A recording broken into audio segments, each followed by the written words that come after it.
So it started with the kindergarten teacher calling my mother when I was 4. And the kindergarten teacher said, "Michael can't run." And nobody knew what was wrong with me. In fact, I was even sent to psychiatry for a consult.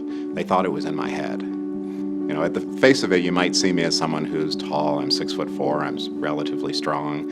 But if I were to take my suit off, you'd see someone who is somewhat crippled underneath. My shoulders are all funny looking. I have, trouble with a foot drop. My disease really is an invisible disability, but I do have muscular dystrophy. I was always the kid who couldn't do the sit-up. So I defined my normal as being unable to do sports, and that was okay for me for most of the time. I've had symptoms as long as I can remember, but the diagnosis came far too late. In muscular dystrophy, we often talk about late onset disease, and there's no such thing as late onset disease, but we have late onset diagnosis.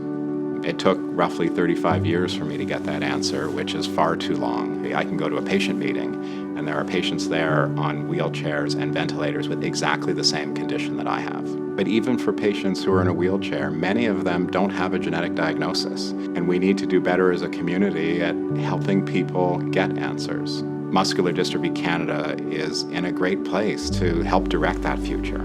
To a newly diagnosed patient, I'd say congratulations. Congratulations, you have an answer. And now you can start planning the rest of your life. I think for me, the future holds a cure. Yes, I might end up in a wheelchair one day, but that's okay. I still have my family with me. I still have tremendous opportunity to grow and learn. And in the meantime, do everything I possibly can to stay ahead of the muscle loss.